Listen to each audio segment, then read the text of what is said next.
الحمد للہ رب العالمین والعاقبۃ للمتقین والصلاة والسلام علی سید المرسلین۔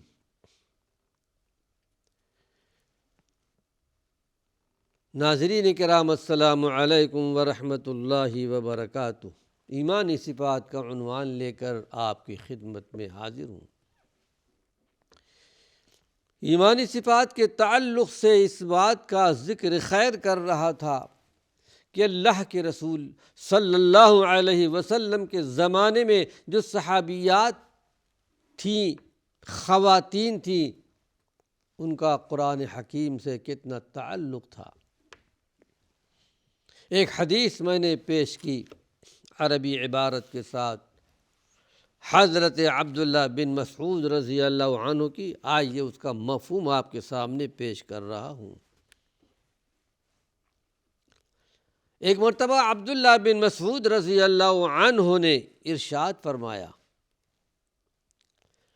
کہ جس میں گودنے والیوں اور گدوانے والیوں، چہرے کے بال اکھاڑنے اور اکھاڑنے والیوں پر خوبصورتی کے لیے دانت رگڑ کر کھلے کروانے والیوں پر، نیز اللہ کی بناوٹ کو تبدیل کرنے والیوں پر اللہ رب العالمین کی لعنت نازل ہو۔ یہ بیماری آج اس امت کے اندر موجود ہے، اور اس زمانے میں بھی یہ بیماریاں موجود تھیں، جاہلیت کے زمانے میں۔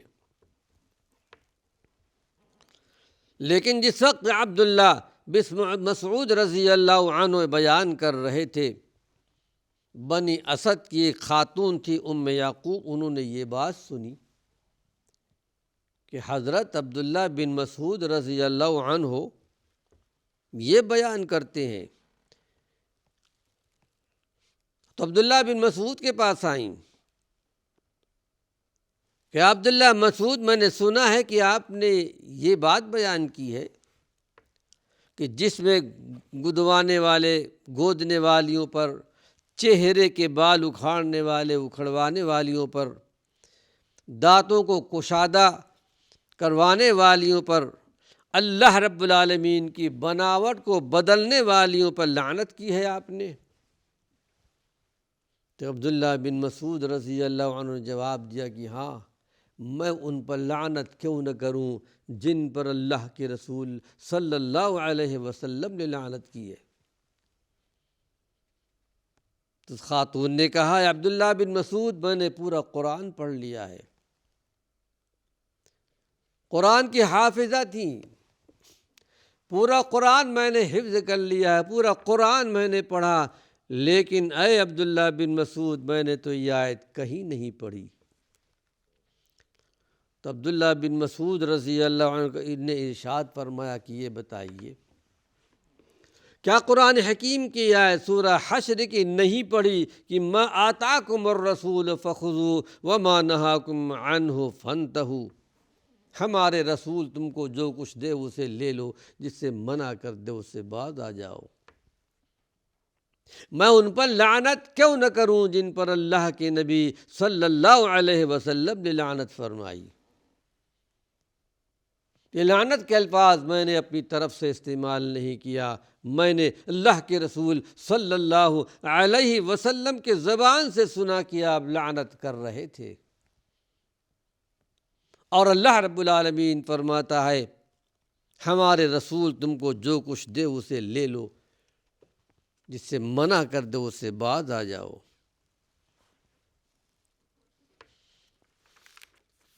تو حقیقت میں یہ سورہ حشر کی آیت ہے۔ اس کے بعد اس ام یعقوب، اس خاتون نے کہا کہ عبداللہ بن مسعود، یہ تو تمہاری بیویوں کے اندر بھی موجود ہے، تمہاری بیوی کے اندر بھی یہ بات موجود ہے۔ عبداللہ بن مسعود رضی اللہ عنہ نے کہا کہ جا کر دیکھ لو۔ وہ خاتون گئی اور ملاقات کیا عبداللہ بن مسعود رضی اللہ عنہ کی بیوی سے، تو ان میں ایسی کوئی بات نہیں پائی گئی۔ واپس آئی، کہا کہ معذرت چاہتی ہوں، کوئی بات میں نے تمہاری بیوی میں نہیں دیکھتی۔ ایک ایمانی تقاضا ایک تاریخ جملہ استعمال کیا تھا عبداللہ بن مسعود رضی اللہ عنہ نے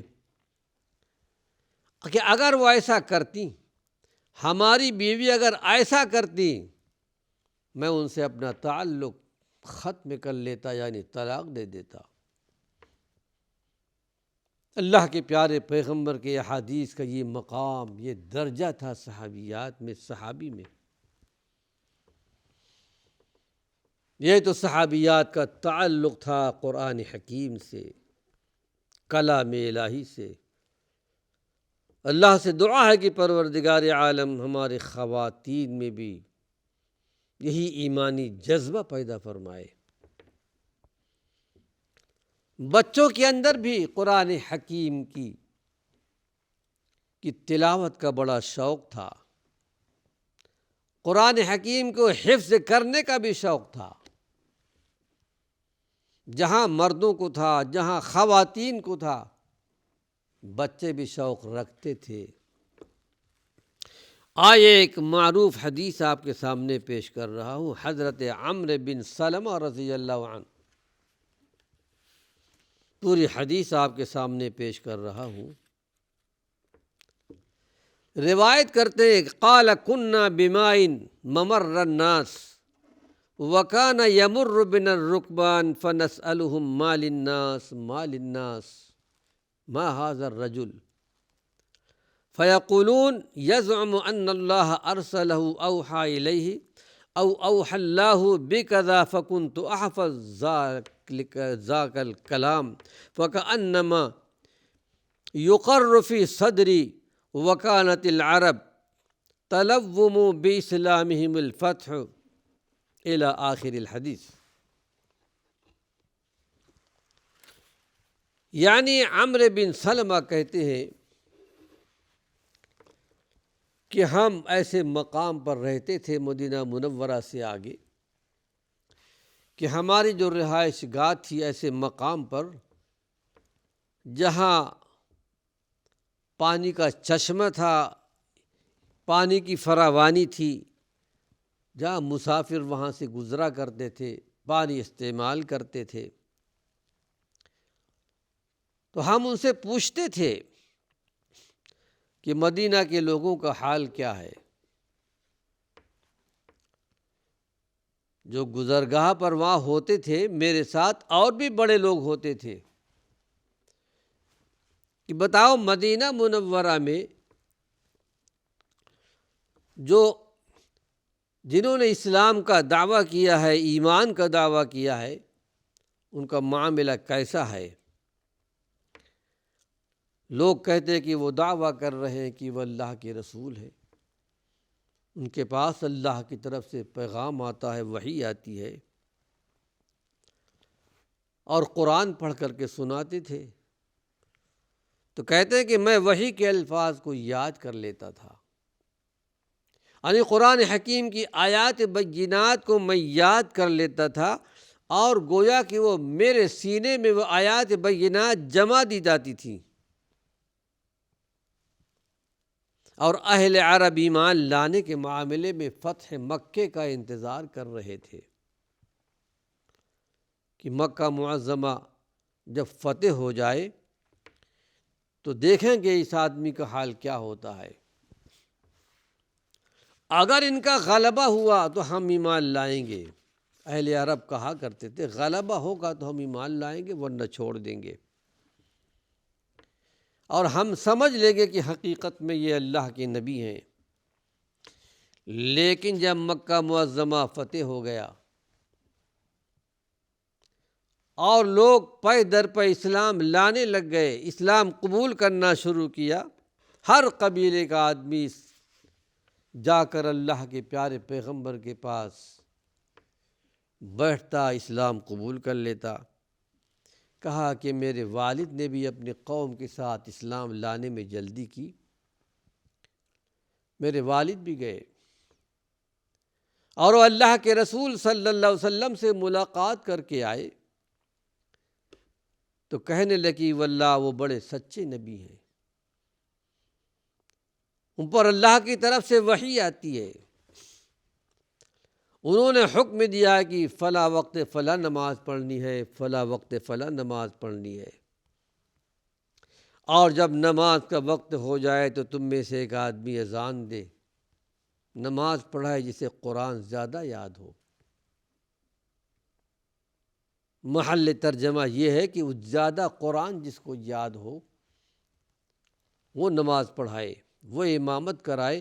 میری قوم کے لوگوں نے دیکھا کہ مجھ سے زیادہ کسی کو قرآن یاد نہیں تھا، اس لیے کہ وہ سارے کے سارے نئے مسلم تھے، نئے نئے ایمان لائے تھے۔ لیکن عمرو بن عبسہ کہتے ہیں کہ میں اپنی قوم میں سب سے چھوٹا تھا، لیکن چونکہ لوگ وہاں سے گزرتے تھے، قرآنی آیات بینات کی تلاوت کرتے تھے، بتاتے تھے کہ یہ وحی نازل ہوئی، میں یاد کر لیا کرتا تھا، میرے سینے میں وہ بات محفوظ ہو جاتی تھی۔ کہا میری قوم کے لوگوں نے دیکھا کہ مجھ سے زیادہ کسی کو قرآن یاد نہیں ہے، کیونکہ میں مسافروں سے سن کر بہت زیادہ قرآن یاد کر چکا تھا، اس لیے انہوں نے مجھے امام بنا لیا۔ پھر ساتھ ساتھ یہ بھی کہتے کہ میری عمر اس وقت 7 سال یا 6 سال کی تھی۔ یہ بخاری کی روایت ہے۔ 6 سال یا 7 سال کا بچہ، قرآن حکیم کی یہ اہمیت کہ انہوں نے امامت کرائی، کوئی حدیث کا انکار نہیں کر سکتا۔ بہرحال بچوں میں یہ شوق تھا قرآن حکیم کو یاد کرنے کا، قرآن حکیم کو حفظ کرنے کا۔ ایسے بہت سی مثالیں آپ کو ملے گی۔ ہمارے پیارے پیغمبر کے زمانے میں غلاموں کا رواج تھا، اب تو الحمدللہ ختم ہو چکا ہے۔ غلاموں کے اندر بھی قرآن حکیم کی تلاوت کا شوق بھی تھا اور قرآن حکیم حفظ کرنے کا بھی شوق تھا۔ ایک روایت آپ کے سامنے پیش کر رہا ہوں، ابو داؤد شریف کی روایت ہے۔ عن ابن عمر رضی اللہ عنہما انہ لما قدم المہاجرون الاولون نزلوا العصبہ قبل مقدم النبی صلی اللہ علیہ وسلم فکان یؤمہم سالم مولی ابی حذیفہ وکان اکثرہم قرآنا، رواہ ابو داود۔ بڑی پیاری حدیث ہے۔ حضرت عبداللہ بن عمر، جن کو اللہ کے رسول صلی اللہ علیہ وسلم نے دعا فرمائی تھی، اللہم فقہہ فی الدین، اللہ ان کو دین کی سمجھ عطا فرما۔ چھوٹے تھے، عمر کم تھی، جو اللہ کے نبی صلی اللہ علیہ وسلم سے سنا کرتے تھے اسے یاد کر لیا کرتے تھے۔ علم و عمل میں، تقوی طہارت میں، علم تفسیر میں اللہ نے بہت بڑا درجہ، بہت بڑا مقام دیا تھا، اور اللہ کے نبی صلی اللہ علیہ وسلم دعا فرمائی تھی، اے اللہ ان کو دین کی سمجھ عطا فرما، پھر دنیا کے ایک بہت بڑے مفسر کی حیثیت سے ابھرے۔ اور عبداللہ بن عباس رضی اللہ عنہ کے نام سے ان کی تفسیر بھی چھپی ہے۔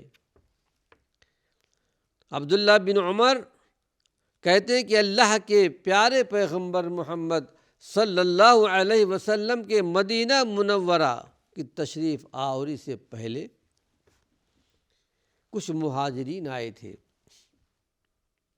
یعنی آپ کی ہجرت سے پہلے کچھ مسلمان ہجرت کر کے مدینہ منور آئے، اور ایسے مقام پر جس مقام کا نام عصبہ تھا، اور یہ قبا بستی کے قریب ایک چھوٹی سی بستی تھی، وہاں آ کر کے وہ لوگ وارد ہوئے، ٹھہر گئے۔ تو ان کی امامت حضرت ابو حذیفہ رضی اللہ عنہ کے آزاد کردہ غلام حضرت سالم کرایا کرتے تھے۔ ابو حذیفہ کے غلام تھے سالم، وہ امامت کرایا کرتے تھے، کیونکہ انہیں قرآن سب سے زیادہ یاد تھا اور یہ غلام تھے۔ اس زمانے میں غلامی کا رواج تھا، اور یہ وہی حضرت سالم ہے، حضرت ابو حذیفہ کے غلام، کہ ایک مرتبہ عائشہ صدیقہ رضی اللہ عنہا عشاء کی نماز کے بعد کچھ دیر سے گھر میں آئیں، کمرے میں داخل ہوئیں، تو آپ نے ارشاد فرمایا کہ عائشہ تم کہاں تھی، کہاں تاخیر ہوئی؟ سے پتہ چلتا ہے کہ اللہ کے پیارے پیغمبر کو غیب کا علم نہیں تھا، ورنہ نہیں پوچھتے۔ تاخیر کیوں ہوئی؟ کہا اے اللہ کے رسول صلی اللہ علیہ وسلم، آپ کے صحابہ میں سے ایک صاحب قرآن حکیم کی تلاوت کر رہے تھے، بہت اچھی تلاوت کر رہے تھے، اب میں وہ قرآن حکیم سن رہی تھی۔ اس کے بعد آپ اٹھے تلاوت سننے کے لیے، کہتے ہیں کہ میں بھی آپ کے پیچھے پیچھے گئی۔ آپ نے دیکھ کر تلاوت سن کر ارشاد فرمایا کہ یہ حضرت سالم ہے، ابو حذیفہ کے غلام ہے، اور اس وقت اللہ کے رسول صلی اللہ علیہ وسلم نے اللہ کی تعریف بیان کی کہ اللہ نے میری امت میں ایسے لوگوں کو پیدا کیا ہے۔ بہت ساری باتیں آپ کے سامنے آئیں، قرآن سے کیا تعلق تھا اللہ کے رسول صلی اللہ علیہ وسلم کو، صحابہ کو کیسے تعلق تھا قرآن سے، صحابیات کو کیسا تعلق تھا، بچوں کو کیسا تعلق تھا، غلاموں کو کیسا تعلق تھا۔ آج اس بات کا بھی ذکر کرتا چلوں کہ قرآن حکیم پڑھنے اور اس پر عمل نہ کرنے کی سزا کیا ہے۔ قرآن حکیم پڑھتا ہے لیکن اس پر عمل نہیں کرتا، لیکن ناظرین کرام وقت ختم ہو چکا ہے، اللہ نے چاہا اپنے دوسرے حلقے میں یہ باتیں آپ کے سامنے پیش کروں گا۔ وآخر دعوانا ان الحمد للہ رب العالمین۔